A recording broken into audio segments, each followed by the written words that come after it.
listening to the Patriot Nation Podcast.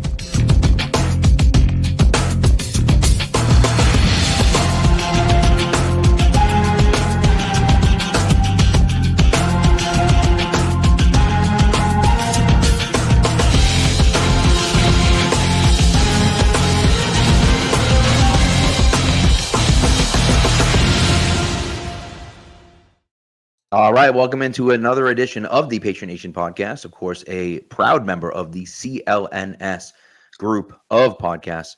It's your boy, Pat Lane, as always, with my guy, Matt St. Jean. And today we are joined by everyone's favorite Patriots writer, definitely everyone's favorite Karen Reed writer, for sure. It is the one, the only Jerry Thornton. Jerry, thanks so much for coming on with us. Well, listen, Pat and Matt, thanks. That's high praise indeed. There's a lot of top quality Karen Reed writers out there. I'm just the guy who feels like I can sort through all this, the confusion between there are 12 people named Brian and 37 bald cops and trying to the different law enforcement agency, and for the crying out loud, who butt dialed whom exactly, and why was that couple claiming they butt dialed each other while making love at 2:30 in the morning? Sorry, you're a married couple. There's no way. But anyway, yeah. Thanks, fellas. I deeply appreciate you inviting me on. This will be a fun conversation. For that, I have no doubt. Absolutely, yes, absolutely, it will be. All right, let's get, you know what? There's mandatory minicamp going on, and there's also the Patriots kind of news-ish going on. But we're skipping all of that crap right now. We don't want to talk about the 2025 Patriots. We want to talk about the 2003 Patriots. And so, Matt, we're going to have you start off, sir, and give us some context for this first game, the fifth game in the 21-game win streak. The date is November 3rd, 2003. So we're getting into November here. Schedule getting tougher. Week 9, Patriots got to go on the road to Invesco Field at Mile High Stadium. Monday Night Football on ABC. You got linebacker Al Wilson for the Broncos, mic'd up for sound. This is a big, big, big game. This is a Broncos team that actually started off the year 4-1. They won their first 4 games. Jake Plummer gets hurt. Steve Berline comes in. Then he gets hurt. So they're 5-3 coming into this one with third stringer Danny Cannell starting, who was in the Arena Football League the year before. He would lose his first start that year, the week before in Baltimore. This game would be his last ever NFL start. Getting the start for the Patriots will include Dan Klecko with Richard Seymour out. Some notable Broncos on this team. Clinton Portis is the year before he gets traded. Rod Smith, Shannon Sharp in the last year of his career. Ashley Lilly was on this team. I don't know why that name always stuck out to me. And then Ed McCaffrey, who was inactive for this game, but he was on that Broncos team. Patriots had lost to the Broncos in each of the last 2 seasons. That was, Brady's kind of first nightmare performance in 2001 when he goes to Denver and throws a bunch of picks and things kind of disintegrate for him. The Patriots lose at home in 2002 when they, I think, first debuted, or the second time they debuted the all-blue uniforms. They decided to break those out against the Broncos. So this is a team that they had not played well against. Head coach there's Mike Shanahan. Broncos favored by 2 points. And one other note I had watching this one, the rare Bill Belichick red hoodie appearance, which obviously is something that would become known for worse things later on. But at this point in Patriots history, it's a good thing. Yeah, that red hoodie still gives me PTSD, but not because of what happened in this game, but obviously later on. And I don't know how much you guys have really set this up, but, we're talking about the 2003 team, which, the jury was very much out at this point because 2002, they had missed the playoffs, and, it was just kind of this thought, general consensus was, okay, Cinderella turned back into a pumpkin, to use the lame old cliche. Maybe they're not that great a team or whatever. They started out 2-2. They had, a couple of impressive wins, but only just against teams that they were heavily favored against, whatever. We really didn't know what we had and what we were in the beginning stages of. And this didn't come up in that dynasty series on Apple TV, where they took the 2003 and the 2004 season and reduced them to 10 seconds and 2 highlights. What we were in the beginning stages of were the 2 greatest back-to-back seasons in NFL history. Yeah. And again, the dynasty reduced that to, and they won the Super Bowl. Then the next, 2 more years, they won the Super Bowl. And then disaster struck. You know what I mean? What are we doing here? Well, what we didn't realize at the time was this was an absolutely next level defense that should go down as one of the great defenses in NFL history. And Brady, going from the caretaker quarterback that he was portrayed as in 2001, and just starting to emerge as the guy who's going to carry a team when it needs to be carried. 100%. And to your point, Jerry, right? The Patriots have gone 11-9 since winning the Super Bowl in 2001. We talked about leading into the first game, or the Titans game. They had gone 7 straight games without scoring a touchdown in the first quarter. They were a mediocre, middling team, right? And they got blown out the first week against the Bills. Of course, Tom Jackson famously says that the Patriots hate their coach and everything else like that. And so you're right. This was very much a team that, was, I wouldn't say in turmoil necessarily, but I think you're right in the fact that there were a lot of kind of questions surrounding them. And they had won 4 straight going into this. But none of those games you really looked at and said, oh, yeah, the Patriots are just out there mowing people down. Really, that's not the way that they won games, the first half of the, of the streak for the most part. And so even though they had won 4 in a row, you're going in to a place that they just have always sucked in Denver for whatever reason. Brady's his whole career, he struggled against Denver, even when they weren't very good. And, you're going up against Mike Shanahan, another great coach. And so you wonder, what are we going to get out of this game? And you get one of, and maybe not for the whole thing, but to me, you get one of those super memorable games and one of the most memorable moments maybe in the entire dynasty, I think. And so, really kind of turns into a fascinating game. Sure. And the week before, they faced stop me if you've heard this, the Browns were not a good team. I know that's not an expression that exactly rolls off the tongue. You rarely hear that. But they played them at home, and they beat them 9-3. And I may have misspoke earlier when I said, they played like Buffalo and Houston, who weren't particularly great teams, and they gave up north of 30 points, but still won. So, yeah, that's where they were at in this was a whole, what exactly are these guys? Is Brady really all that good? He was just kind of like a guy who caught lightning in a bottle. Again, I'm going to try not to use cliches, but they keep rolling off the tongue because we're talking about a 2003 game. And that's when we always talk to that kind of nonsense. Yep. Well, I think that segues us into this nicely because this is not a good game for Tom Brady at the start. First 2 possessions for the Patriots end in turnovers. The first one, Brady fumbles a snap, which this is not the only time we saw that pop up as an issue at this point in the season. In Miami, it also happened. Brady fumbles a snap. Clinton Portis takes it into the end zone a couple plays later for the first quarter touchdown the Patriots allowed since week 1. Then Brady throws a pick on the next drive. Broncos end up missing a field goal after that, so it doesn't turn into points. And then this is where Tom Brady starts to show up. First play of the next drive, 66-yard touchdown over the top of the defense to Deion Branch.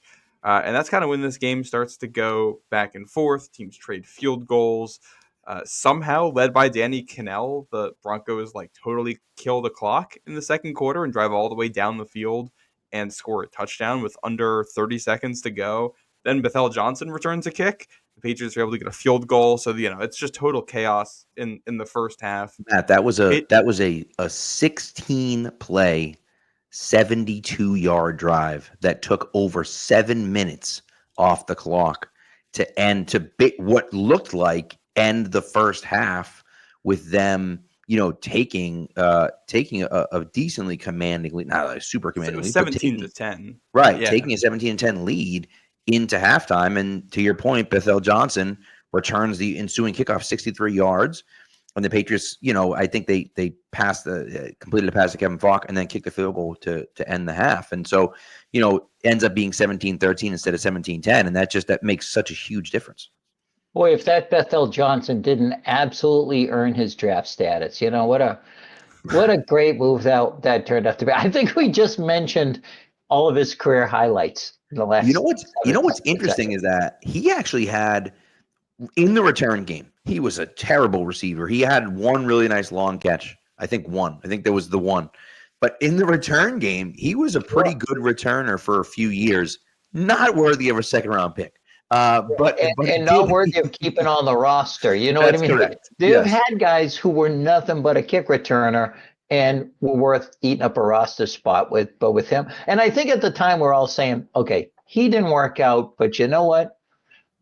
This next guy definitely will. This next wide receiver we draft, he's going to be the guy. And along came Chad Johnson, and then eventually Tyquan Thornton, and then eventually I lost all hope. Maybe there's hope again for Kyle Williams, but that's a different discussion for another day. Yes, exactly. Absolutely different discussion. I'm gonna learn to love again, fellas. I've been burned. Eventually, but someone's ready to come in and fill this, Chad Jackson, hole in my heart. Lord. We get into the third quarter of this one. Patriots eventually get on top here. Brady hits Daniel Graham for a touchdown, and then special teams gives it up pretty shortly thereafter. Deltha O'Neal returns a punt for a touchdown. Broncos take the lead.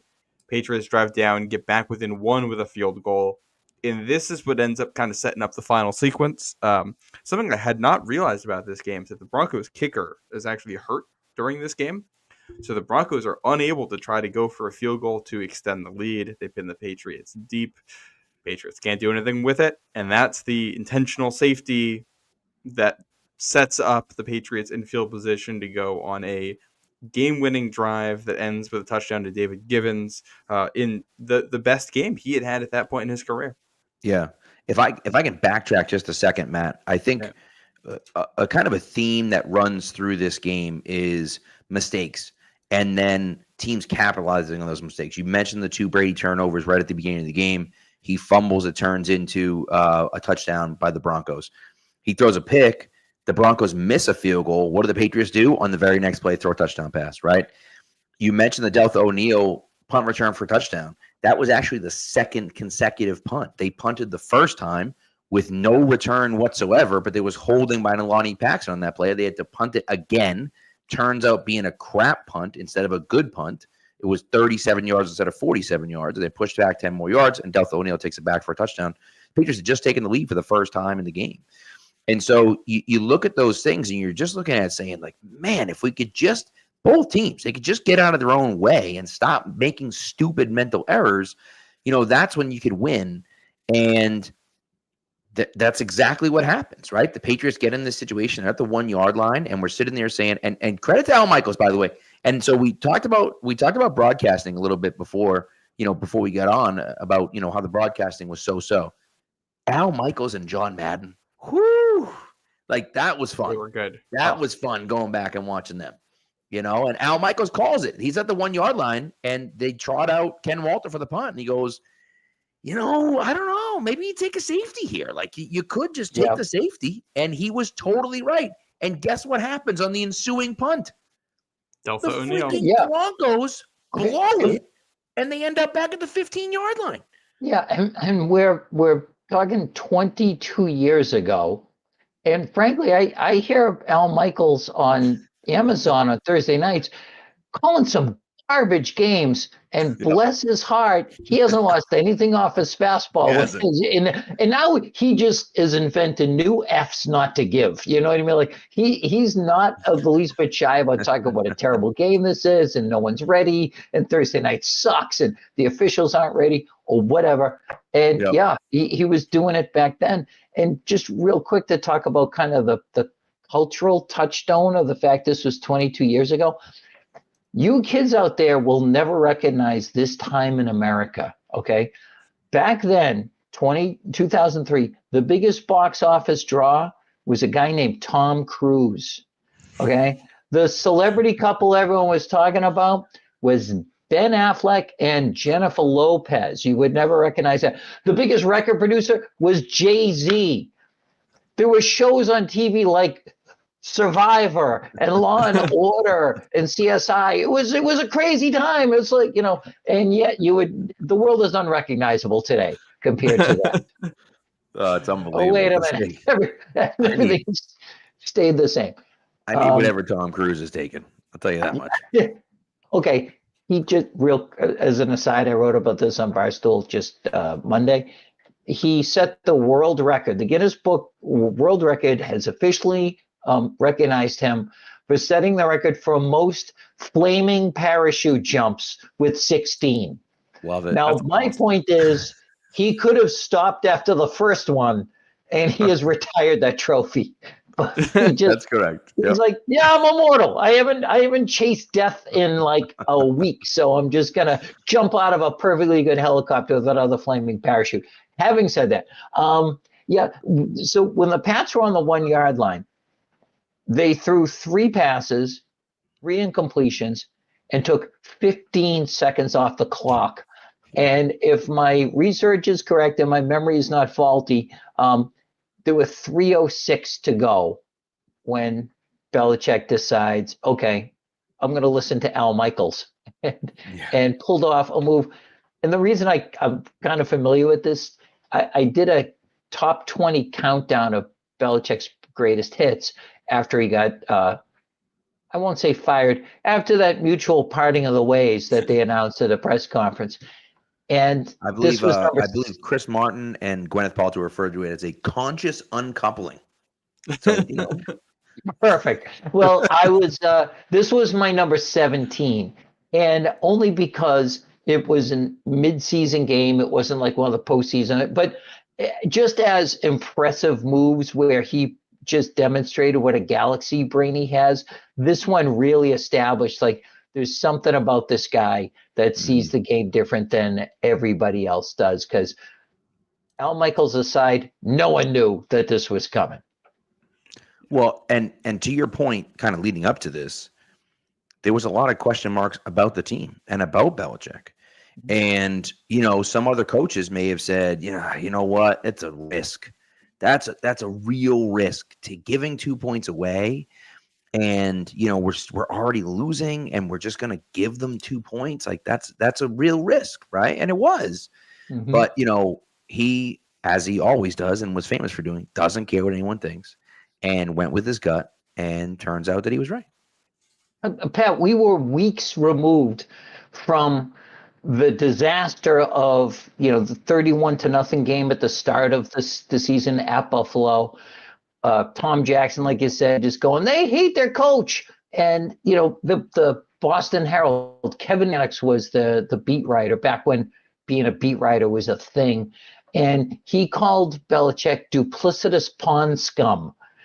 Yeah, like again, there had been one championship in Boston since 1986. So now math is hard, but that's 17 years. And the default setting of everyone was to be negative. You go, okay, well, they got lucky, but he really doesn't know what he's doing. He's gruff. His players can't stand him. And, it took Rodney Harrison midway through the season to go, no one asked us. Right. We love this guy. We love playing for this guy. He recruited me by bringing me to a ground round where, like, you throw peanuts on the floor and, like, kids pay what they weigh to eat. He loved that stuff. The players had not lost any faith in him. So when he tells Lonnie Paxton, just, hike it, Red Mile High, hike it 1.5 miles into the sky. But for whatever, do not fumble it. Do not put it in Ken Walter's hands. Just get rid of the friggin' thing, and we're going to rely on a defense. Yeah. And the defense, stepped up. I do want to take a step back, because you mentioned the 3 incompletions that Brady throws. One of these is right to Daniel Graham for what should be a chunk gain, and he totally drops it. This is something I hadn't quite realized with the receiving core of this team. A lot of receivers on this team made some really clutch plays all throughout this stretch. There's also some moments where they have some rough moments, and that I think was one of them, because if Daniel Graham catches that pass, this game might never come down to an intentional Yep. safety. The Patriots Yeah, might good. drive there, or anything else that could happen. Yeah, Graham did establish himself as the first round draft pick who became a blocking tight end, which is less than ideal.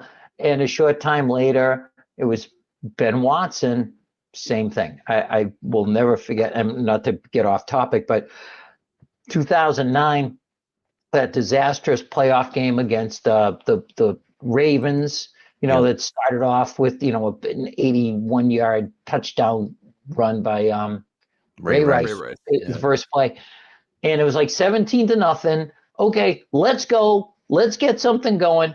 And Brady hit Benjamin Watson right in the sternum, and it hit the ground. And he's never. This guy, again, his most famous play was a tackle on an interception return. Not ideal when you're talking about a first-round draft pick. So, they struggled muddily even back in those days. I will say, when I think of Ben Watson, I think of the tackle. I do also think of the back-to-back touchdown catches in the opener in 2009 against the Bills. Brady's first game back from the ACL. That, as a receiver of the football, that's probably his best moment. And to his credit, he was never a great player. He played for a long time in the NFL. Yes, right? Did. Professional guy. He ended up coming back to the Patriots after he was with the Saints for a while. So, to his credit. But, certainly not what you were looking for from a first-round pick. Respected guy, real high character guy, absolutely the one you'd want to have be your next-door neighbor. I will say this about Graham and Watson. If you're judging them against other Patriots tight ends, the fact that they never committed any major felonies like that right there, right, that puts them not bad. right into not the bad. Valhalla of Patriots tight ends of the it's a fair 2000s. point. That's a fair point, Jerry. It's a low bar, but they cleared it. Nevertheless, they do clear it. So to get into what happens after the intentional safety, I should say, Patriots have the free kick. There's some sort of miscommunication with the Broncos. The ball hits the ground. As soon as the ball hits the ground, the ball's live. And so Deltha O'Neal runs back to grab it, ends up getting tackled at the 15. Now the Broncos have the ball at the 15-yard line. And, Matt, you mentioned him before. Ashley Lilly gets open. Now, he's not open by much, but gets open on Ty Law. NFL open on Ty Law, diving at the sideline, drops the ball. I thought, when I first watched it, I thought that Ty Law knocked it away. Watched the replay. Nope, did not knock it away. Actually just simply dropped it. Would have been a nice catch, but the game's on the line. You got to catch the ball. And so the Patriots get the ball back. One of the craziest plays I've ever seen. A Broncos guy comes off with an injury, and he hobbles off with an injury. So there's no injury timeout. Well, Brady thought there was injury timeout. So it was after an incompletion. It was 2nd and 10. He overthrows Troy Brown, I'm sorry. Overthrows Troy Brown on the left. Guy comes off hurt. Brady thinks he has a timeout. So he walks over to the sideline while everyone's in the huddle. Then someone's like, hey, it's not a timeout. He sprints into the huddle. They line up and snap it with a second left and just run it up the gut with Kevin Falk for 0 yards. Now it's 3rd and 10. And you're like, what? They're out of field goal range. And the clock's running, and he hits Kevin Falk on a great pass on 3rd and 10. Just an absolute back shoulder spinning him around. Yes. Yep. A fantastic throw away from the pressure. Falk, of course, makes a guy miss. Didn't have to because he had the first down. Makes a guy miss, of course, and then ends up getting tackled. And then on the very next play, he throws the back shoulder touchdown pass to David Givens. And, they were talking about it on I think Michaels and Madden were both talking about it, and they were saying it was a fade stop, right, where he runs the fade. Yeah.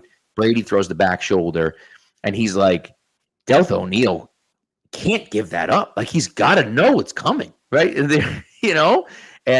so anyways, it was a fascinating look at it. And then Danny Cannell throws up an absolute prayer, and rookie Asante Samuel with an interception. And it was actually funny. Him and Rodney were wrestling for the ball, and Asante ripped it away from him. Samuel could have done that a few Super Bowls later. No kidding. Never get over that. I think some of the numbers here are really interesting. So, okay, the Ken Walter punt went 64 yards. I mean, absolutely flipping the field. The whole machinations of the hitting the goalpost with the upright with the ball meant the Patriots gave up 2 points less than a minute off the clock because they kept burning timeouts, right? So 2 timeouts, 41 yards of field position, and it didn't affect the game at all. And then they start going to Kevin Falk. He has catches. He had 5, 19, and 16 yards, the last of which gave him a 1st and 10 at the Denver 18. And that set up the David Givens field goal. I mean, that is clock management, situational awareness, understanding the field and changing the game writ large, like the way that very few teams would be coached to understand all the little things that go into turning a game around. Well, and I think with that, one of the things you saw throughout this game, the Patriots offensive line kind of having some issues protecting Brady, and that pops up on the last drive where there's a lot of penetration and Brady able to make plays under pressure, and then some good play calling to have Falk there as an outlet, kind of sucking that pressure in, and then Falk can just go and run and he's got space. So I thought Charlie Weiss did a good job there. And then once you pick up that first down and you can go no huddle, you got the Broncos back on their heels a little bit. That gives you the ability to go for the end zone and try to go win the football game. And that last touchdown, they call it a fade stop. What I'm seeing looking at it with all this hindsight is a quarterback wearing 12 thrown to a receiver wearing 87 like that. This looks like Aaron Rodgers to Jordy Nelson on the back shoulder throw that he popularizes, a decade later and helps him be such a good player. And here's Brady doing that in 2003 to win a game on the road in prime time in one of the toughest environments in the NFL. That connection he had with his receivers, and this is the most yards David Givens had in a game at this point in his career so far. So, I mean, that connection developing is something that would be important for the next 2 years here.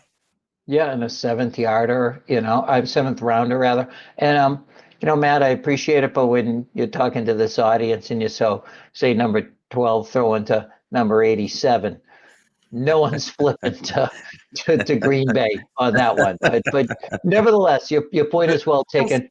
Yeah. Pat and I are men of the world. We understand that it goes beyond just, it goes west of the Hudson River, and we know where you stand. Yes. Well, it's just, because it's a receiver. David Givens doesn't exactly have that imposing figure to throw the back shoulder fade the way you can do it with Gronk. Yeah, well said. Fair point. That's a fair point. Yeah. So, all in all, though, you look at one of these games that becomes a Belichick, and Jerry, I mean, you put it 17th on your list of all-time greatest moves by greatest coaching moves by Belichick, in his career, and that to me is, this was the first time where we really stopped and said, like, okay, this guy knows what he's doing. And even you mentioned the long pass play or the 19-yard pass to Kevin Falk. It was a screen, but Brady keeps it alive, right? And it's a nice play by him. And so it's really kind of that combination of Belichick making the right call at the right time, knowing what he's doing, and then you see the players that are there, right? And you look at the guys on the field and you say, okay, not only do we have the greatest coach of all time, but you're talking about number one, the best player of all time in Brady, but also a ton of incredibly good players, both offensively and defensively. Obviously, the defense is incredible. And when we get to the next game, we're going to talk about how suffocating that defense was to what was at the time a really good Cowboys team. But, when the defense needed to, they stepped up and made some plays. And, it gets the Patriots the ball back. And that's just, when you have all those things working in your favor, that's how you go 28-4 in back-to-back seasons and win 2 Super Bowls. Like, that's just like, that's how you do it, Yes. And how you have a team, 22 years later, we're still talking about this game, even though it was just like in November, like the whole Yeah. season didn't, it wasn't like the fulcrum that turned a losing season into a winning season, but it was just so memorable because that's what we started to realize, okay, you know what? This coach is pretty friggin' special. He's not just like a one-note guy with, he's drawn up some good defenses. He's got great coordinators, and he has a quarterback that maybe is special, but like you said, this team was a wagon on both sides of the ball, particularly on defense, and I know we're going to get into that shortly. On that, we talk about what Bill is doing it with. There was a graphic they showed during this game. This is week 9. Patriots have now started their 40th different player with Dan Klecko in the lineup in that short of a time span, and they show the records of the team since 2000 that had the most different number of starters. And you've got in 2000 the Jaguars and the Patriots each starting 42 different players, both of those teams with losing records. 2001 the Bills and the Lions each starting 44 different players, combined 5 wins between those two teams. The Bears in 2002, they only won 4 games. They start 49 different players. Halfway through the season, the Patriots have started 40 different players, and they're 6-2. And obviously, they go on to win the Super Bowl. What that team was able to do, despite the injury bug being as bad as it is. And I think someone could be tempted to look at this game and say, wow, Broncos down to their third-string quarterback, guy who's not very good. Their kicker gets hurt during the game, and it still takes a miracle at the end to win it. But the Patriots were kind of having to pull their own miracle every single week just to have enough guys out there with how many players that are hurt. And, you go against this Shanahan offense, which I think we know gave Bill Belichick problems for a long time. And you got to start rookie Dan Klecko at nose tackle because everyone else is hurt against that front. You're trying to make that work, and they do just enough to get a win. Yeah, and you're in Denver, which even in the best of times was the Patriots version of the last house on the, where there were hillbillies that were going to come and drag you away and like eat your flesh or whatever. And so much of the Patriots history of this decade could have been way better were it not for weird little mistakes happening in that stadium, muffed punts and, just the inability to stop a pass rush. A missed extra point, absolutely, in championship games. And so there's no what's the word I'm looking? There's no mitigating this loss, diminishing it just because Danny Cannell was the quarterback. This was a tough game on the road. They gave up a lot of points. And again, we still didn't know what this team was at that point, but I think this was really where they kind of said, you know what, let's just follow this guy through the gates of hell in a gasoline suit because he knows how to coach tackle football. 100%. And I think too, like it's 21 games in a row, right? 21 games is a whole crap ton of games. That's a lot of games, right? And so to win 21 games in a row, you have to have some wins where you come away and the other team just says like, how did that happen? Right. When we're watching the game, like how are we in this situation and we lost, right? And, or things are stacked up against you and you make a play when you have to.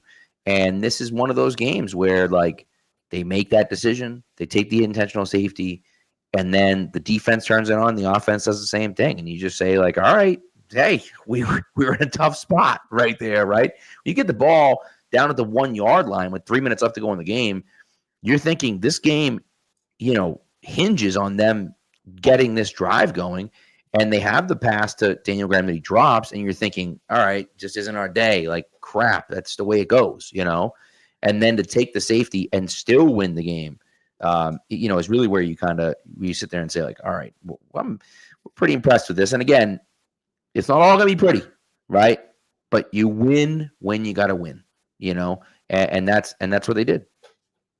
I do think we also have to mention in this one, Brady wins Offensive Player of the Week in the AFC after this performance. And this was, people talk about this era of Tom Brady like he's a game manager. And I think what stands out when you rewatch these games is like he kind of is, but that the talent around him is nothing spectacular. The running game is horrendous, and time again, he's backed up having to create big plays by himself. And in this streak, the Tennessee game, he creates a big play touchdown to Detroit Brown. Mm-hmm. The Miami game, he creates a big play, game-winning touchdown to Detroit Brown. To open the Cleveland game, he's hitting Bethel Johnson, down the sideline to get you into field goal range, to start that game off with a lead. And then in this one, the throw to Deion Branch down the field is just perfection. And all throughout this game, their best offense was just play action and then let Brady try to find someone down the field. And he created some great plays off of that all game long. That was the offense the whole game.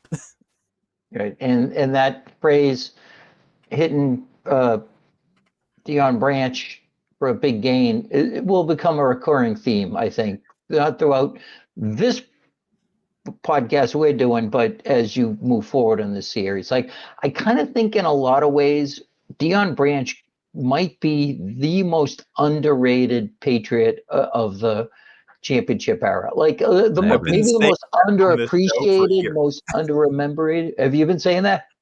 Oh yeah, I'm a big Deion Branch guy. Always, I think he might be one of the best receivers to never have 1,000 yards in a season. Yes, and the perfect example of a guy who grasped this offense, the one that Charlie Weiss brought here and has been continued by Bill O'Brien and Josh McDaniel. It's not for everybody.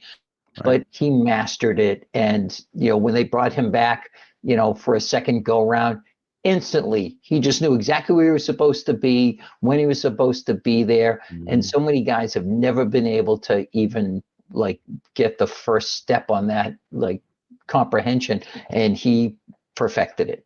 100%. And Gonzo Duke mentions Troy Brown, and Troy Brown's incredible. Don't get me wrong. Yeah. We don't want to take anything away from Troy Brown.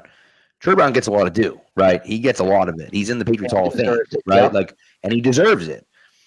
Deion doesn't get that stuff, right? We don't have that same appreciation for Deion Branch that we do for Troy Brown. And I think that's the point you guys are trying to make. And I think it's a great point because you're right. There were so many of those big plays, and he was a big play machine for a long time for the Patriots. And so, you get the touchdown pass to over who was the Pittsburgh safety? I always think it's Ryan Clark, but it's not Ryan Clark. No, who was the Pittsburgh safety? You talking about the 04 AFC Championship game? No, I'm talking about the safety who was like, the Patriots suck, and we will guarantee to win against them. And Brady got all up in his grummet. Anthony Smith, that's it. Yeah, Smith. I knew it. Common first name, common last name. That's why it's hard to call. Yep, that's it. So, anyways. The touchdown in this one that the Patriots opened it up with, I think it's basically the same play they run in the AFC Championship game against Pittsburgh the next year to get the touchdown and take the 10-0 lead. David Patton. Yep. No, that's also Deion Branch in that one. Oh yeah. Okay. Yep. Absolutely. Yeah. Which is crazy. All right. I think that's it on this game. I can throw a couple notes in here. Yeah, throw a few notes, and then we'll take a quick ad break, and we'll get to the Cowboys game. Yeah. I think the most notable thing in sports that happens this week is not in football, but that week prior, LeBron James made his NBA debut. Scores 25 points in his first game, then 21 in his second, 8 in his third. All 3 games kind of happened in that week before this one. But yeah, crazy that, that moment that just happens during this streak. And then they also talk about during the game on Sunday Night Football the night before, Brett Favre breaks his thumb during the game and still throws a block on a touchdown run. Packers end up winning a game in Minnesota, which was huge for them at the time. So that was kind of one of the big stories in the NFL that week. Yeah. Look at that. There you go. All right, before we take our ad break, just a few quick shout outs here. Paper Wave saying hello, Jerry. Ichigo saying, holy shit, it's Jerry.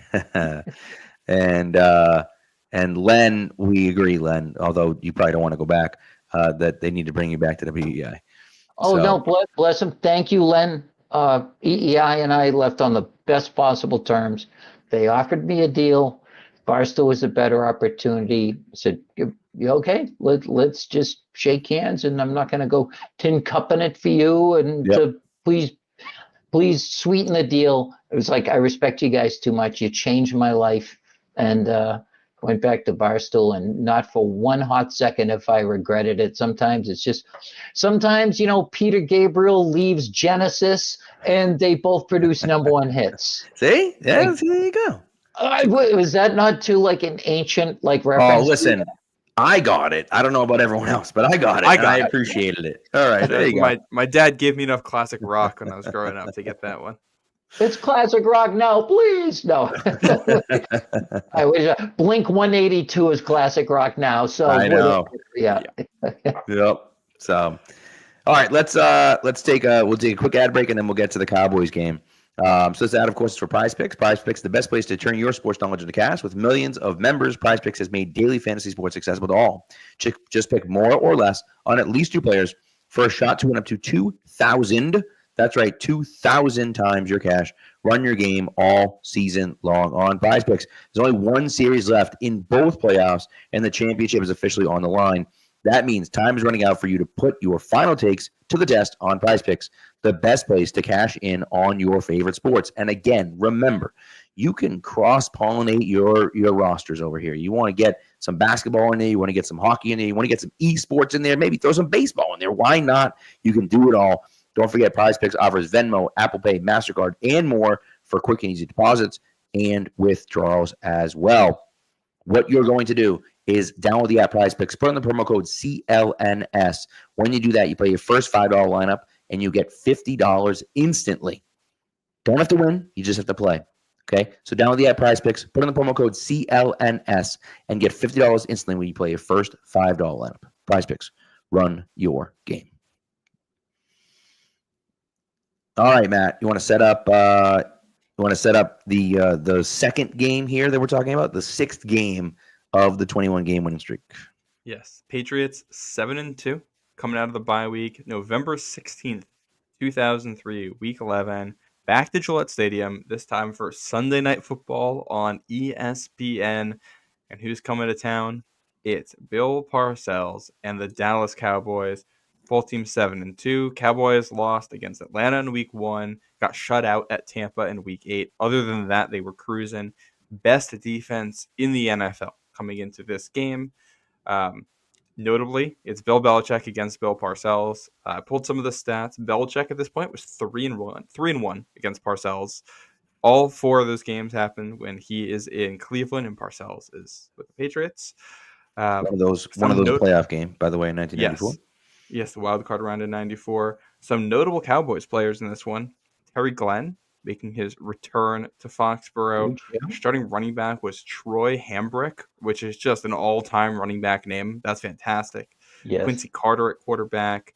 Rookie Jason Witten plays in this game, as does Dan Campbell. Those are the 2 tight ends for the Cowboys here. Yes. Then a whole Which they bunch of carried guys. 4. Yes. To tell you what Parcells was looking for in this offense, he had 4 flipping tight ends. Yeah, that was the emphasis. Defensively, a bunch of guys here who ended up winning awards that year. Dat Wynn at linebacker, he was second team All-Pro that year. Dexter Coakley was a Pro Bowler. They had Darren Woodson, Terrence Newman, Roy Williams, who was a first team All-Pro safety. Roy Glover, Joey Galloway is out. And then he's not going to see the field much, but Billy Cundiff does appear in this one. He'd be much more notable for a game in Foxborough, 8 years after this one. But funny to see that name pop up here. I also thought this was interesting. The coordinators for the Cowboys, their offensive coordinator is Maurice Carthon. His son is Rand Carthon, the guy that Mike Vrabel gets into it with in Tennessee that leads to Vrabel being out, which is, Jerry, this is the second time that Rand Carthon's gotten a mention on here because in our first episode, they run a promo for SEC on CBS, and the game they do the promo for is one where Rand Carthon scores a touchdown. Defensive coordinator is Mike Zimmer, that we all know that name, and the assistant head coach and quarterbacks coach is Sean Payton for the Cowboys. Get that. So, yeah, a lot of big names. Chilly one in Foxborough, 33 degrees. Patriots favored by 4 points. It was an ugly one. Patriots ended up getting out to a 9-0 lead in the first half. There's a block extra point in there, but you get 2 big plays where Brady beats the blitz, one that sets the branch that sets up a field goal, another one to Givens. Yep. That's a touchdown. And then the defense If I may interrupt real locks quick, Matt. down. So that blitz that you mentioned, so that was Parcells still like his bread and butter. He was running offense, blitzing, and he was calling the plays on offense. Interestingly enough, the one you're talking about, the big gain, was Deion Branch over the middle. Because I rewatched part of this game in preparation for this. The Patriots sent out 2 receivers, and Branch was left wide open over the middle. If that's not just Charlie Weiss playing 5D chess, I don't know what it is. Again, you've got 2 guys to cover, and one of them is all alone in the middle of the field, and it was like 42 yards or some preposterous amount. Unbelievable. Yep. Yeah.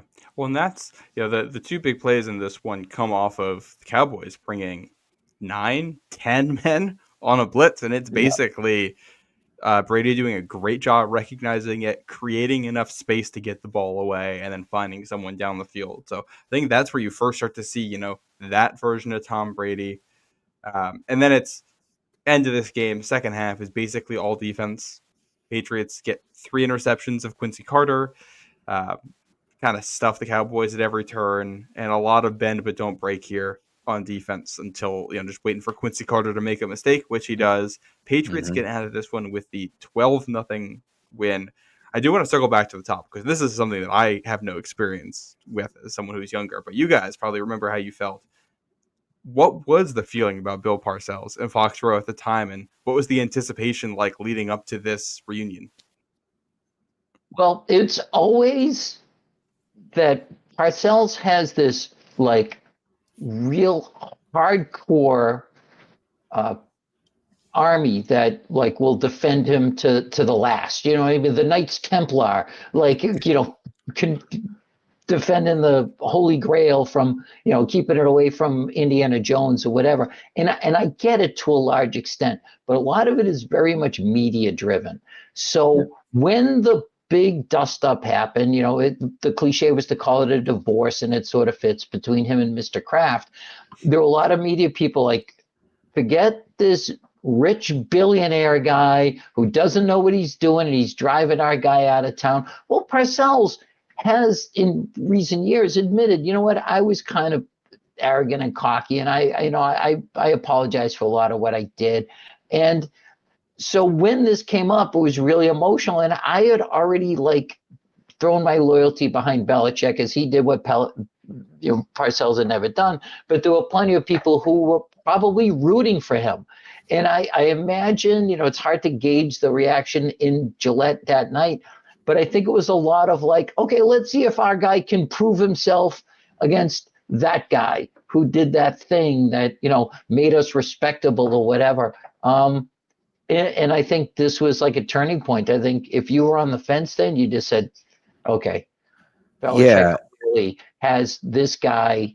He's the new, further evolved Bill. He now has the cheat code to the old Bill. And this really proved it, because Parcells was running his offense. He had this team built in his image. And the Patriots, to the extent that they did, kind of coach circles around him. It's very true. It's very true. And by the way, Gonzo Duke, I think, makes a really good point. It was not the same atmosphere of the Tuna Bowl, right, when he was the head coach of the Jets. Now, Belichick wasn't there yet. It was Pete Carroll. But still, for Patriots fans, it was really difficult to see Parcells as the Jets head coach, right? Now you're looking at it thinking, okay, we feel like we have our guy. And I'll be very honest with you, and you guys that listen to the show know this. I'm a huge Parcells guy. Love Bill Parcells.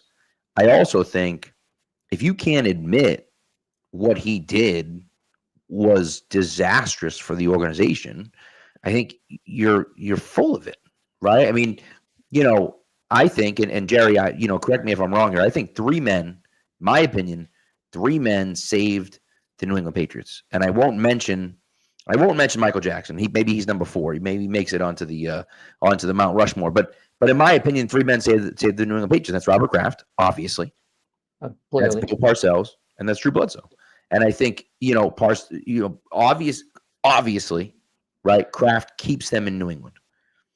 But Parcells comes the year before and makes them nationally relevant, right? All of a sudden, the national media is talking about the Patriots again, right? And not like, look at these Patriots, they suck so much. Like, oh my God, the Patriots have like a real coach, right? And then Bledsoe comes, and all of a sudden, all those kids that didn't love the team back then. I remember getting made fun of in middle school for wearing Patriot stuff, right? Back in the early 90s, right? And so Bledsoe turns, brings everyone together and makes them fans of the Patriots. He was a lovable guy, and he was a warrior on the field, right? And so all of a sudden now everyone's a Patriots fan. And Parcells does what he does, and it's, a lot of people think that's unforgivable, and I don't blame them for thinking that way, right? I personally, I think it's forgivable. I'm happy he's going to the Hall of Fame this year, but I understand it. I get it, right? And of course, Bledsoe gets replaced by the greatest player in the history, maybe of team sports, and so it's not really a fair comparison. But those three guys, in my opinion, are the reason that the New England Patriots are where they are right now.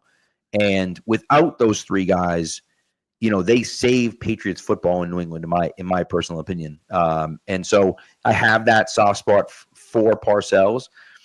I think at the time when you're going into this game, of course it's a big moment because, Parcells is the protege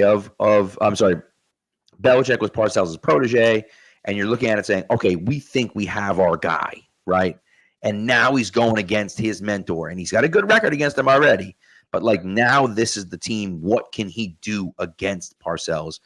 And for him to then go out and, I don't want to say coach circles around him, but he shut down that offense. I mean, the Cowboys got into Patriots territory. They passed the 50-yard line 3 times.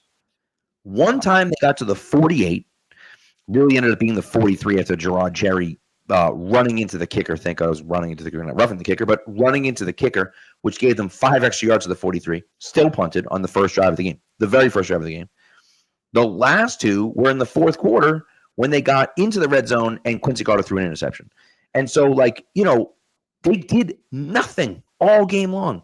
And that's because Belichick knew it was coming from Parcells and shut it down. And, you could say, well, Quincy Carter sucks as a quarterback. You can say all that. That's fine. They were 7-2 going into the game. They were a good team. And so you walked away from this game thinking okay, last week, Belichick proved that he's got balls of steel, right? And this week, he proved that it doesn't matter what Bill Parcells does. He might be a Hall of Fame coach. It don't matter. He can't come in here and beat us. And it gave you kind of ultimate faith in what Belichick had. Sure. It's so, there's a lot of backstory to this, and that's what made this game more fascinating than just what happened during the 60 minutes, including, you said the bad blood. When he went to the Jets, that was like a rent in the space-time continuum to have gone to the Jets. And then we found out that he was literally in the hotel room in New Orleans for the Super Bowl against the Packers, making phone calls on the Patriots.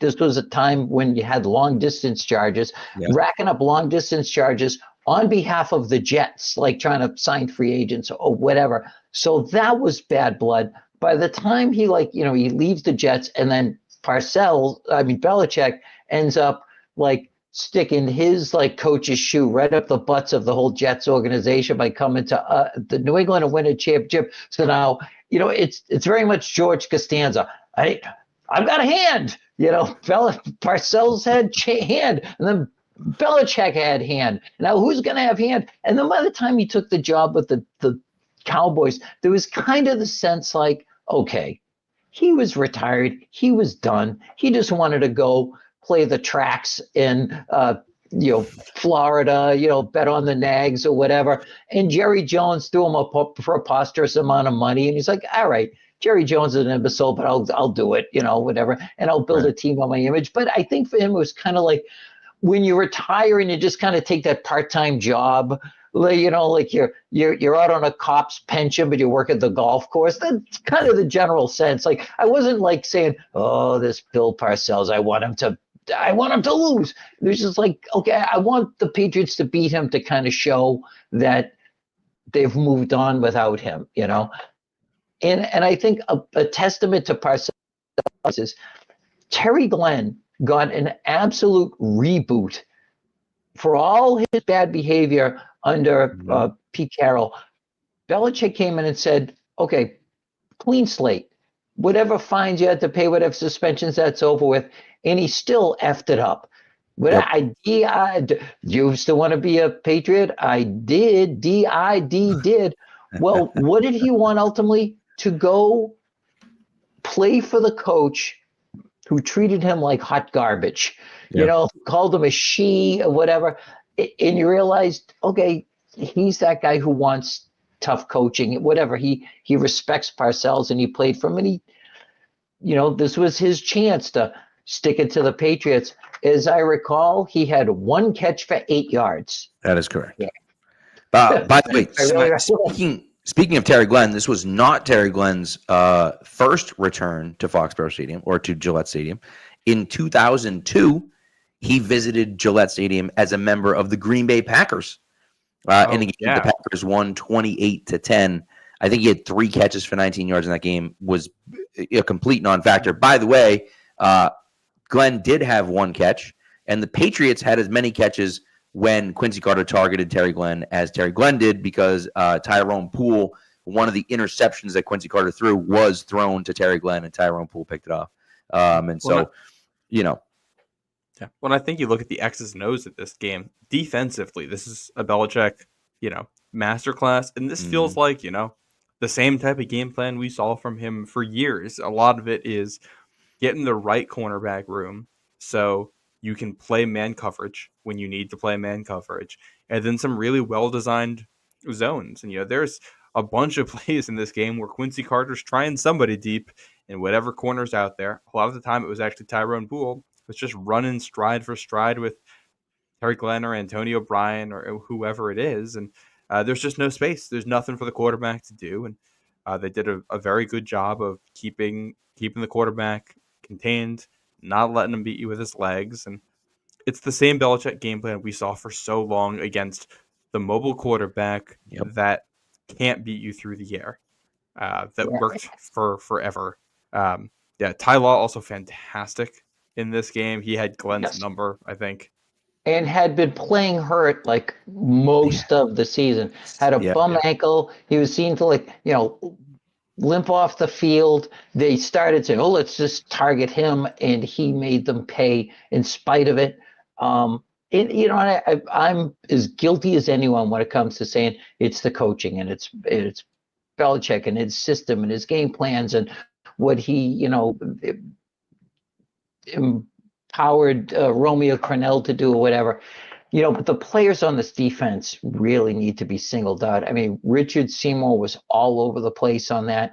It's hard for a guy who is a defensive lineman who doesn't have a high sack total to make it to the Hall of Fame, but it showed that we still live in a just and sane universe, that he got in the Hall of Fame where he belongs. But you had Ted Washington in the middle. Bruschi at the height of his powers, Willie McGinnis at the height of his powers, and Mike Vrabel was running around the field, pressuring Carter, flushing him out of the pocket, causing other people to make plays. Like that defense was the likes of which, given the current rules, we may never see again another defense as shut down as the 2003 Patriots. Well, it's certainly true. And go ahead, Matt. You mentioned Teddy Bruschi in there. There's a 4th and 1 play. The Cowboys are down 9-0, 9 minutes left in the fourth quarter. They're at midfield, 4th and 1. They decide they're going to go for it. And Bruschi gets free through the B gap and as a misdirection run, and he never bites on the misdirection. He hits Hamburg 2 yards behind the line of scrimmage, and he goes absolutely nowhere. Yeah. And that was, I think, kind of the real moment where you knew, okay, it's 9-0. In theory, there's a chance the Cowboys can come back, but stopping them at midfield there and being able to get the ball back, what felt like that's it. And then, the next time the Cowboys get the ball, it's that pick to Tyrone Poole. And I think that really, really seals it. Yeah. Jerry, you talk about that 0-3 defense, right? And we talked about this with Matt Chatham. going into that Tennessee game, right? And because we talked about this already, the Patriots were missing without injured for this game. Ted Washington, Roosevelt Colvin, Ted Johnson, Mike Vrabel, Willie McGinnis. So that's 5 really good players. Their defense in that game included Richard Seymour, Ty Warren, Roman Pfeiffer, Teddy Bruschi, Ty Law, Eugene Wilson, and Rodney Harrison. So you got 5 potentially superstar players that are injured, and you're rolling out that defense still. They were just an absolute wagon on defense. Yep. And early in the game, Lloyd made a Lloyd, listen to me. Rodney Harrison made a tackle, and they said, and that's his 82nd of the year, and it leads the team. I'm sorry, what? What was the date of this? November what? November 16th. Unbelievable. 82. 82 tackles. Now, as a general rule, when you're the safety and you have that many tackles, it's a bad sign. Young Jerry had rooted for some of the worst Patriots teams of all time. And my favorite player on one of them was Tim Fox, number 48. When I played freshman high school football, I got 48. We had red jerseys, whatever. He led the team in tackles, which is an awful sign because he was the free safety, which means we called that team the Red Sea defense because they parted in such a way that Israelites in sandals could have walked right through them for a touchdown. But here's Rodney Harrison all over the bloody field, blitzing, being a run force player, fighting off fullbacks or whatever. And again, we were almost in a riot because they let Lawyer Malloy go. And, it took a while for people to go, oh, kind of Belichick was right. Maybe you made the right call. Little did we know. And I still say, I know, Jerry, you agree with this. I still say Rodney, to me, it's a disgrace that he's not in the Pro Football Hall of Fame. It's just an absolute disgrace.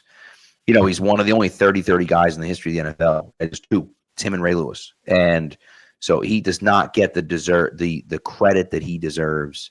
And it's just it's bad. And I know that the media didn't like him. I know a lot of other teams didn't like him. I get that.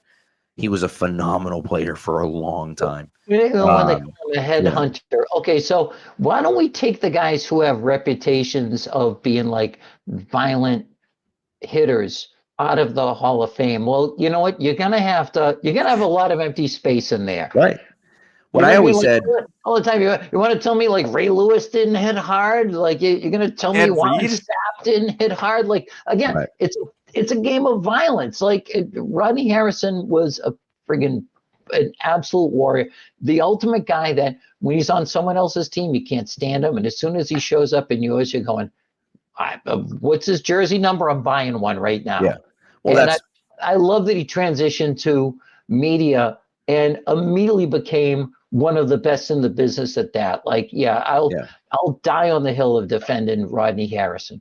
100%. And you look at what the opening days of 03 training camp, and he's trying to take Troy Brown's head off, right, in practice. And, and I just think if he had played 10 years earlier, right, he'd be celebrated as the greatest safety in the history of the NFL, right? I mean, you look at how people talk about Ronnie Lott. Ronnie Lott was the same type of player. He just played 10 years earlier. So the rules were different, and it's just that's the frustrating part where it's if he had just played a few years earlier. I mean, Jack Lambert, for God's sakes, is one of the dirtiest players in the history of the NFL. He nearly killed Darryl Stingley. He paralyzed Darryl Stingley in a preseason game. Yeah, Jack Tatum. Jack Tatum, I'm sorry. Jesus, not Jack Lambert. Yeah, exactly. Yep. And you know what I mean? He paralyzes Darryl Stingley in a preseason game and has no hard feelings about it whatsoever. Just goes on about his day like it's no big deal. And that guy is celebrated as one of the greatest players ever. Yep, exactly. And that was an absolute cheap shot. And Harrison was he was a hard hitter. Listen, Mel Blount, they changed the way the game is officiated because he was so good at his job. And so you're right. And Harrison absolutely came in as a first year guy and set a tone and made himself part of not just like adapted to the Patriots, but gave them part of his own personality that carried them all the way to the championship. Spoiler alert, brought him to the championship. So this team on the whole, I'm kind of going by memory, but I believe they had 5 shutouts on the season. They had there's a 3 shutouts straight there. Okay, but 5 games at home consecutively where they didn't give up a touchdown. There was like a 3-point game in there. There was a 6-point game in there. And they would have extended that streak to 6, except in the fourth quarter of a blowout win, like Jacksonville got like a total garbage time touchdown. But that's a phenomenal record. To get in the 21st century of football, to get 3 shutouts in a season and 5 games where you keep a team out of the end zone, that's phenomenal. And to have shut out this Cowboys team, that was not a terrible team. They were built on, the run game, Parcells again calling the plays. They had an adequate quarterback, and they had all those, Jason Witten emerging as a talent. Terry Glenn was no slouch, and they barely let them into the red zone. That's a phenomenal Jerry, that's a great point. To your point, after October 5th, so starting October 12th against the Giants, which we've already talked about that game, the second game of the streak, the Patriots allowed until the playoffs, of course, the Patriots allowed 1 touchdown in the regular season at home, and that touchdown came against the Jaguars with 3 minutes and 22 seconds left, with the Patriots up 27-6. Blowout city too in that game. I remember being disappointed about that in a way that was like, I shouldn't care this much, but to have extended that touchdown-less streak, I know that's not a word, but that streak without giving up a touchdown would have been great.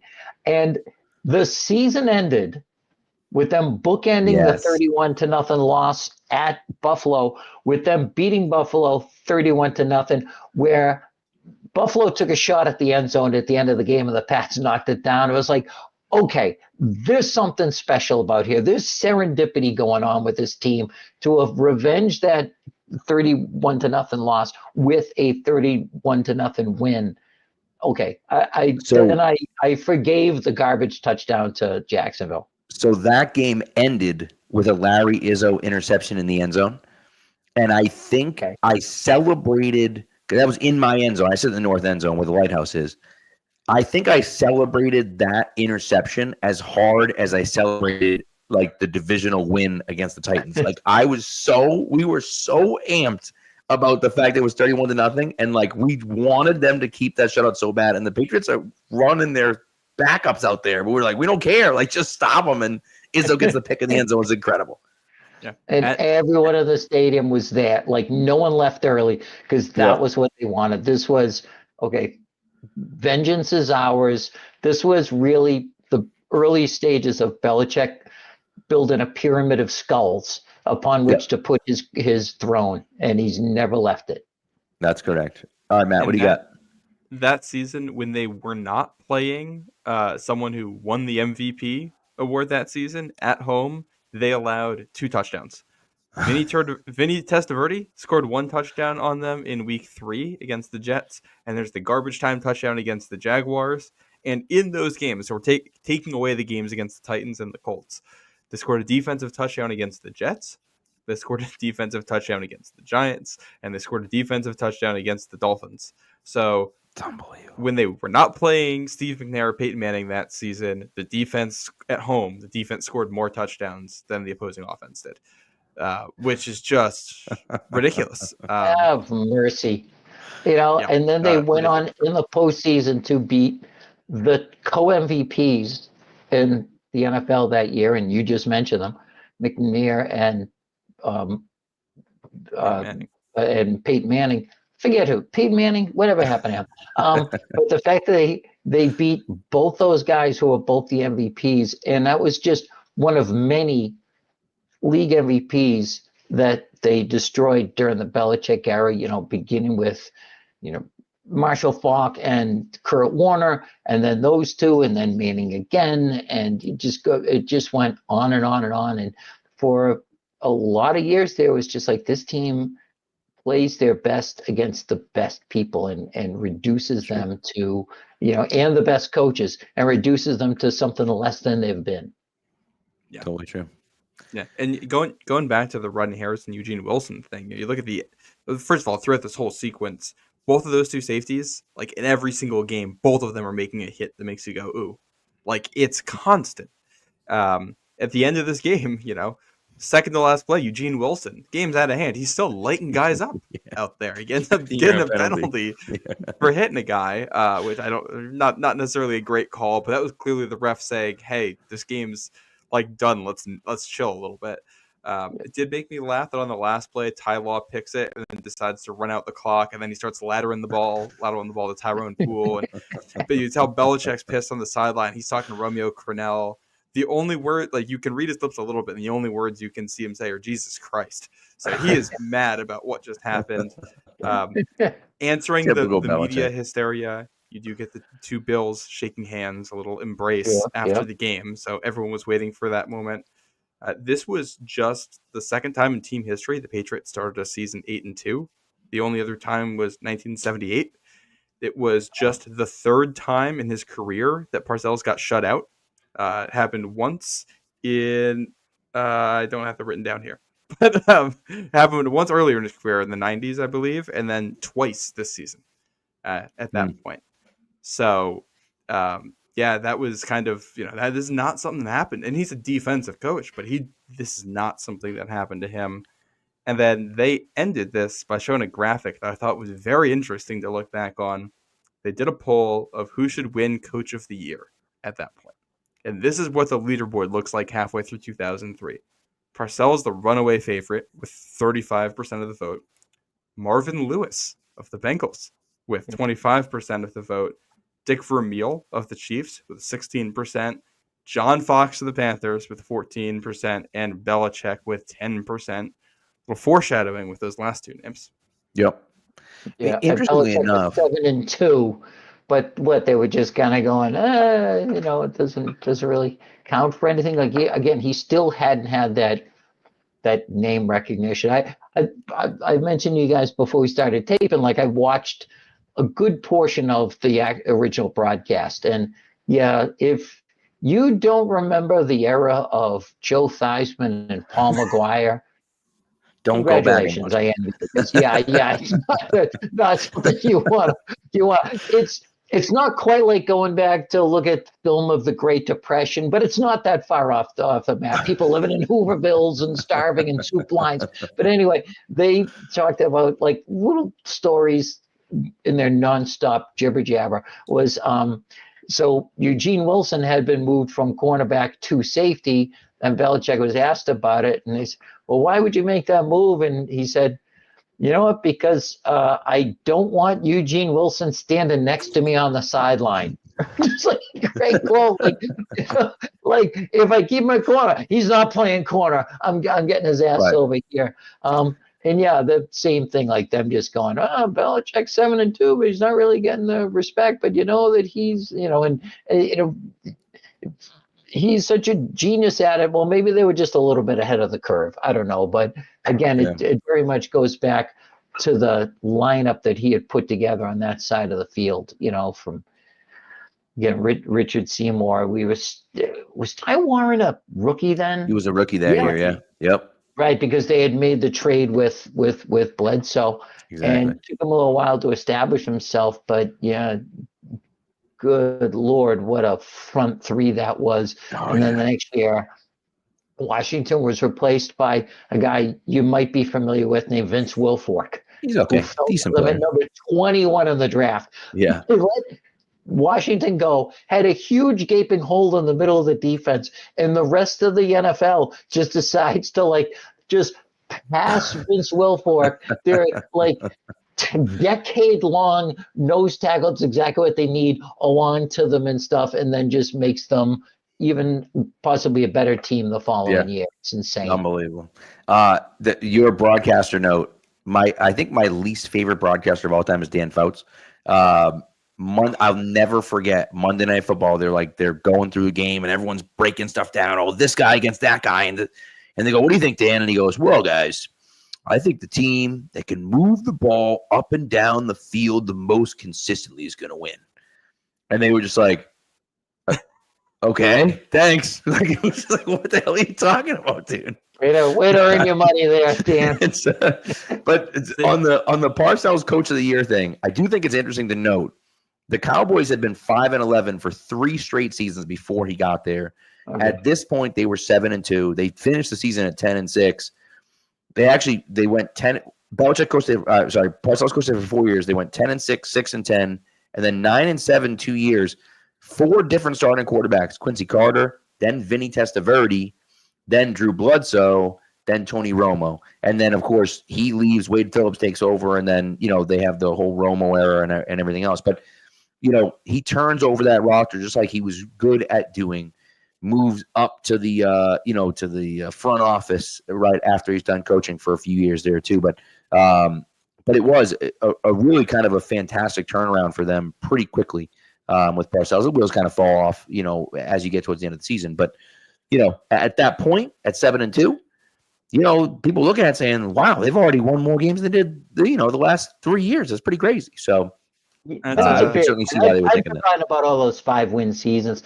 And that was kind of him after he left the Giants. He became like that Mr. Fix-It. Like, take the 1-15 Patriots, take the number 1 pick, make them respectable. He did the same thing with the Jets, right? He goes there. There's the number 1 pick. Yeah, Keyshawn Johnson. Keyshawn. Yeah. But there we go. It just didn't last. Yeah. He couldn't last long. Yeah, I think he just was one of those guys with no tolerance for all the process. You know what I mean? After a while, people would just get on his last nerve, and that certainly happened in New England. And look, his legacy in New England, look, he's in the Hall of Fame, the Pats Hall of Fame. I wouldn't necessarily put him in there. Definitely Canton, not so much Foxborough. It was not the upward trajectory that we remember it to be. There was like a big setback in there where he said by his own volition, he said, I kind of was like, I got fat. I was kind of disinterested. And then I decided to get back in shape and re-energize myself. And that's who you get that Super Bowl year. And he took him to the Super Bowl. I can make the same case that if he's in the Hall of Fame, then we should have, I'm fleeking. He took him to the Raymond Berry, right? Ray Berry. Thank you for having my senior moment. Who had a better record, took him to more playoffs. Had a better playoff record, but that's water under the bridge. Like Mr. Kraft decided to do the take the high road. Parcells isn't getting any younger. Let's not let old grudges take over, like old war heroes who fought on opposite sides. Let's have beers and cigars and talk about the old days. And I really think that's what motivated him to be in the Pats Hall of Fame. I think it's just both guys decide to be gracious as they get older in life, and there's no reason to burn all the calories it takes to hold a grudge. So it'll be fun when he gets in. I'm really looking forward. His speech is going to be absolutely electric. Oh yeah. Yep. That'll be fun. That's for sure. Season for Parcells, the Cowboys, it ends in Carolina. They end up losing in the wild card round to the Panthers in the first step of that Panthers Super Bowl run. Panthers do that. They go to St. Louis. They go to Philadelphia on the way to play in the Patriots. So, their season ends against the same team as it did for the Patriots, but in a very different result there. One other minor note on this game, but I felt like it was worth mentioning. This is the debut of the Patriots silver jerseys, those alternate jerseys they wore for a couple years there. Why not bring it up? You got me.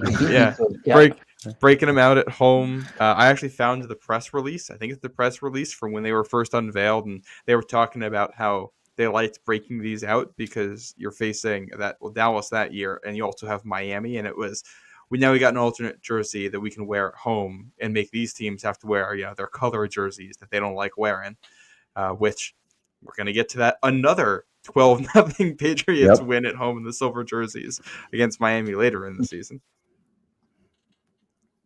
Yeah. Interesting stuff. Anything else, Matt? Any other final notes here on that game? Well, I have not on the game, but for that week, I mentioned Marvin Lewis and Dick Vermeil in the second and third in the Coach of the Year. I think the reason that's the case, the Chiefs were undefeated coming into that week. They end up losing to the 4-5 Bengals, coached by Marvin Lewis, which is probably why that name pops up here. Crazy game looking at it.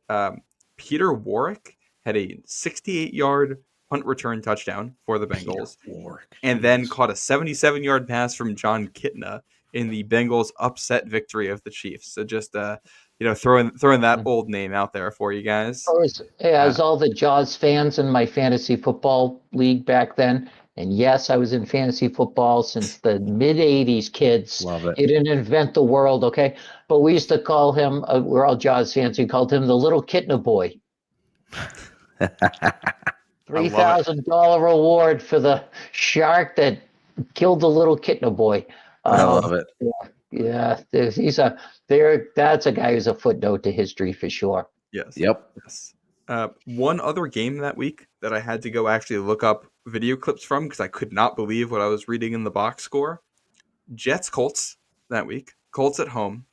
They go up 31-17 in the third quarter.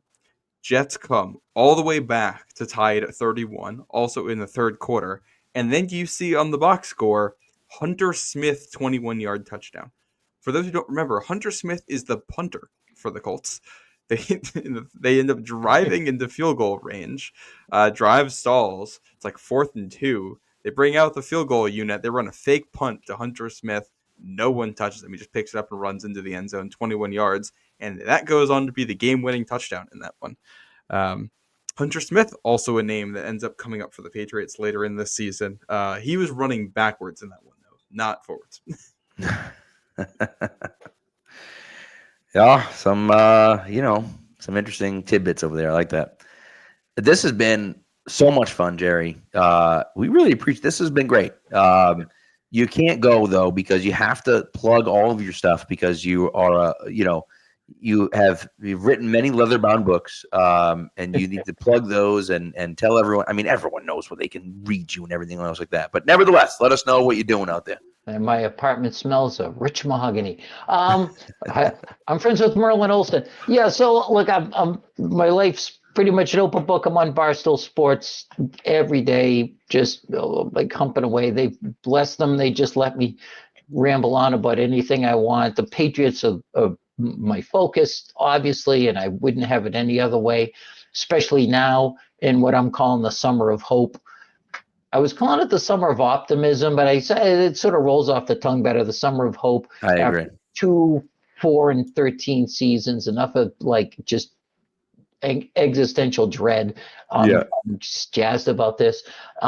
Written some books from Darkness to Dynasty about the early days of the Patriots, which the book ends. You shouldn't give away the ending of a story, but it worked okay for Titanic, right? Maybe people right. all knew what that was coming. So it ends with like 2001, and then another book, and I actually have a copy next to me for research purposes. 6 Rings, available wherever fine books is sold. And it's just, if I couldn't make these stories entertaining and like how much like I'm seeing it from a Patriots fan point of view, I'm not some journo. I'm not trying to pass myself off as like a, some objective, straight down the middle guy. Like I'm 100% like, I love it when they win. It kills me when they lose, but I'm never leaving this team no matter what. And so I'm on Barstool. I'm on Twitter at X at Jerry Thornton 1, and I'm not going anywhere as long as this team continues the upward trajectory that we're on, by God. And I feel good about this going forward. And the best part about what I do is being able to like talk to guys who are like-minded and have you guys generously ask me to be on your podcast. And this has been a blast. I love talking about this. So thank you very much. This is a ton of fun. I will say, Mike Reese once called you the most widely read Patriots reporter, and I agree with it. You, and I will say, I feel like you gave a voice to the fans, right? And you made it okay to be a fan of of the team, and then also write about them, right? And none of this like journalistic stuff. And listen, I write an article for Pat's Pulpit every Sunday or every Monday, I guess. We podcast about the team. We do all the stuff.